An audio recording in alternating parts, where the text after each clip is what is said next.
East Mexico में हजारों मील पर फैला हुआ एक ऐसा घना जंगल है जहां आपको दूर दूर तक सिर्फ दरख्त ही दरख्त नजर आते हैं। और इस घने जंगल के बीचों बीच एक ऐसा मकाम है जहां पत्थरों के बीच में से एक छोटा रास्ता जमीन की गहराइयों में जाता है। आर्कियोलॉजिस्ट्स की एक टीम ने इस गारनुमा टनल के अंदर जाने का फैसला किया। उनका ये मानना था कि इस गार में कुछ न कुछ अबनॉर्मल जरूर है, क्योंकि ये रास्ता काफी तंग और काले अंधेरों में डूबा हुआ था। इसी वजह से इसके अंदर बगैर प्रोफेशनल इक्विपमेंट्स के जाना खतरे से खाली नहीं था। अगले कई घंटों की मेहनत के बाद आर्कियोलॉजिस्ट्स की ये टीम अब 230 फीट नीचे इस गार के बॉटम तक पहुंच चुकी थी। पहले तो उनको यहाँ कुछ खास देखने को नहीं मिला, लेकिन फिर अचानक उनकी नजर एक सीक्रेट चैम्बर की तरफ पड़ी जिसकी एंट्रेंस को पत्थर रखकर बंद किया गया था। लेकिन सवाल ये है कि इस वीरान जंगल में जमीन से 230 फीट नीचे गार के बॉटम पर ये सीक्रेट चैम्बर आखिर किसका था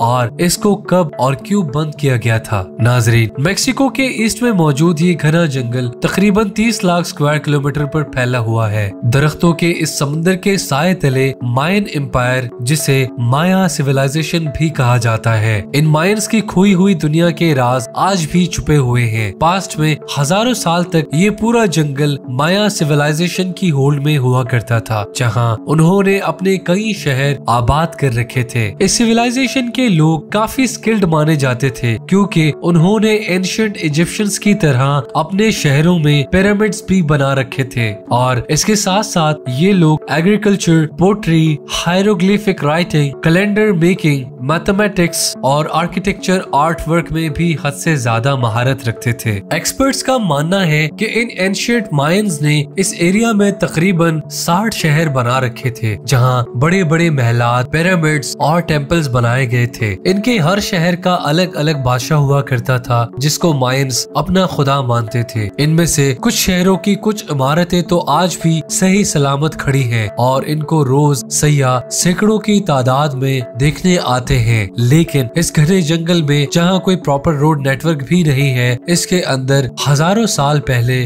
बसने वाली माया सिविलाइजेशन के राज पूरे शहर और कई स्ट्रक्चर्स भी छुपे हुए हैं। कुछ जमीन के अंदर दस चुके हैं, तो कुछ को दरख्तों के साए ने इंसानी आंखों से ओझल रखा है। लेकिन मॉडर्न टेक्नोलॉजी के इस्तेमाल से छुपे हुए मायन शहर और उनके स्ट्रक्चर्स को अब ढूंढा जाने लगा है। एक्सपर्ट्स अब लीडर टेक्नोलॉजी की मदद से दरख्तों के इस समुद्र के अंदर छुपे हुए इन स्ट्रक्चर्स की निशानदेही कर सकते हैं। लीडर, जिसका मतलब है लाइट डिटेक्शन एंड रेंजिंग, ये ऐसी टेक्नोलॉजी है जिसमें एक मखसूस जहाज से जमीन पर लेजर पल्सेस फेंकी जाती हैं। ये लेजर पल्सेस दरख्तों को बाईपास करके जमीन से टकराकर वापस जहाज पर लगे सेंसर तक पहुंचती हैं और फिर इस डाटा को प्रोसेस करके ग्राउंड की एक शेप तैयार की जाती है। ये ऐसा ही है जैसे एक्सरे हमारी बॉडी का एक नक्शा बनाता है। हैरत अंगेज तौर पर अभी तक 4500 से भी ज्यादा मायन सिविलाइजेशन के रूइंस मिल चुके हैं, लेकिन एक्सपर्ट्स का ख्याल है कि असल में मायंस ने इससे भी ज्यादा स्ट्रक्चर्स बनाए थे। ये सवाल इतना जरूरी नहीं है कि मायंस ने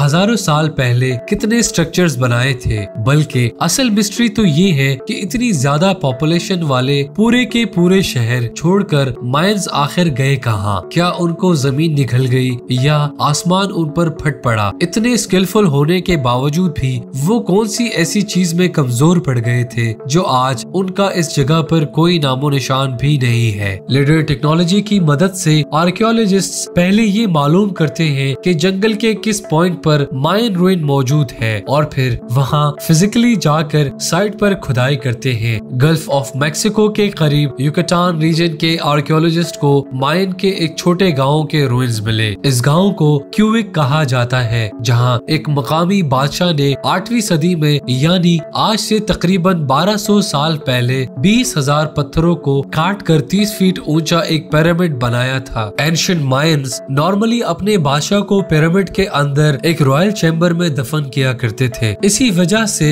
आर्कियोलॉजिस्ट ने इस पिरामिड के टॉप से इसके बॉटम तक एक घड़ा खोदने का फैसला किया, ताकि ये पता लगाया जा सके कि इस पिरामिड के अंदर कोई रॉयल चैम्बर है या नहीं, और अगर है तो उसमें क्या कुछ मौजूद है। 21 फीट की खुदाई के बाद आर्कियोलॉजिस्ट को एक ऐसा पत्थर मिला जो एक साइड से से बिल्कुल फ्लैट था। ये पत्थर बाकी पत्थरों से काफी मुख्तलिफ था क्योंकि इस शेप के पत्थर पिरामिड बनाने के लिए नहीं बल्कि मायंस इसको कमरों की छतों को सपोर्ट देने के लिए लगाया करते थे। जैसा कि स्ट्रक्चर की सीलिंग पर देखा जा सकता है, ये खास पत्थर इस चीज की निशानी थी कि इस पिरामिड के अंदर भी कोई खबर बनाई गई थी। मजीद खुदाई के बाद आर्कियोलॉजिस्ट को आखिरकार वो चीज मिल ही गई जिसकी तलाश थी। हैरत अंगेज तौर पर पिरामिड की बेसमेंट में एक कमरे की फाउंडेशन और कुछ सीढ़ियां दिखी। इसके साथ साथ मलबे में से और कुछ खास तो नहीं मिल सका, लेकिन मिट्टी के बर्तन का एक टूटा हुआ हिस्सा जरूर मिला। इस छोटे से पोटरी के टुकड़े ने आर्कियोलॉजिस्ट को मजीद सवालों में उलझा कर रख दिया। रेडियो कार्बन डेटिंग मेथड के जरिए इस पोटरी के टुकड़े की उम्र मालूम की गई तो ये तकरीबन 1500 साल पहले बनाया गया था, यानी 5वीं सदी में बनाया गया था। हैरान करने वाली बात तो ये थी कि पिरामिड खुद तो 1200 साल पहले बना था, लेकिन ये पोटरी का टुकड़ा पिरामिड से भी 300 साल पहले बनाया गया था और आर्कियोलॉजिस्ट की नजर में ये किसी भी सूरत मुमकिन नहीं है। आखिर ऐसा क्यों मुमकिन नहीं है, ये जानने के लिए हमें हिस्ट्री का रुख करना पड़ेगा। हिस्ट्री से मालूम पड़ता है कि युकाटान का ये हिस्सा शुमाली माया में शुमार किया जाता था और 5वीं सदी में जब पिरामिड के अंदर का ये चैम्बर बनाया गया था तब मायंस यहाँ आए ही नहीं थे। तो अब सबसे बड़ा सवाल ये खड़ा हुआ कि अगर मायंस ने ये रॉयल चैम्बर नहीं बनाया था तो आखिर किसने बनाया था। इसका जवाब जानने के लिए पिरामिड रूइंस के आसपास जंगल का मुआयना किया गया, इस उम्मीद से कि शायद इनको कोई खास इंफॉर्मेशन मिल सके। पिरामिड साइट से 15 किलोमीटर दूर आर्कियोलॉजिस्ट को कुछ पत्थरों के दरमियान में से एक गार का रास्ता दिखाई दिया। गार की एंट्रेंस काफी तंग थी और इसके अंदर जाना किसी खतरे से खाली नहीं था। इसी वजह से प्रोफेशनल इक्विपमेंट्स का इस्तेमाल किया गया और 3 से 4 स्पेलंकर्स को गार के अंदर भेजा गया। कई घंटों के बाद एक्सपर्ट जमीन से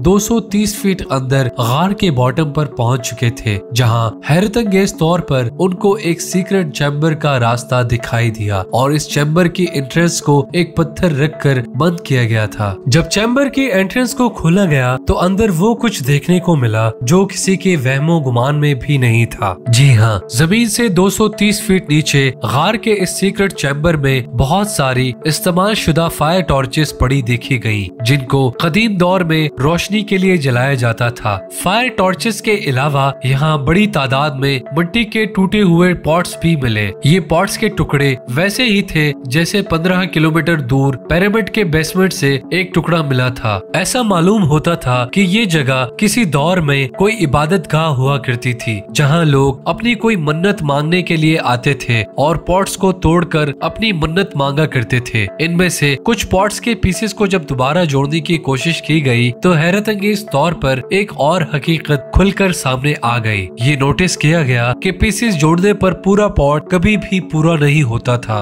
बल्कि इसमें एक पीस हमेशा शॉर्ट पड़ जाता था। ये अजीब मिस्ट्री किसी को भी समझ नहीं आई कि यहाँ तोड़े जाने वाले तमाम पॉट्स का एक पीस मिसिंग क्यों है। आर्कियोलॉजिस्ट का ये शक था कि ये लोग यहाँ पॉट्स को तोड़ते तो थे, लेकिन उसका एक हिस्सा शायद अपने साथ ले जाते थे और उसको अपने घर के अंदर रखते थे। युकाटान रीजन में पिरामिड रूइन के बॉटम से पाया जाने वाला सिरेमिक पॉट का हिस्सा असल में इसी घर के बॉटम से लाया गया था। ये इस बात का सबूत था कि क्यूविक के इस गांव में मायर्स के आने से पहले यहाँ कुछ लोग रहते थे जो अपने रिलीजियस प्रैक्टिस इन गारों में जाकर करते थे और इनका भी रहन सहन तकरीबन माया सिविलाइजेशन के जैसा ही था। उधर जमीन के अंदर गार में सीक्रेट चैम्बर जहाँ सिरेमिक पॉट्स तोड़े जाते थे, वहाँ से आर्कियोलॉजिस्ट्स को गार में मजीद आगे जाने का भी रास्ता मिला। एक्सपर्ट्स ने मजीद एविडेंसेस हासिल करने के लिए गार के इस रास्ते पर जाने का फैसला किया।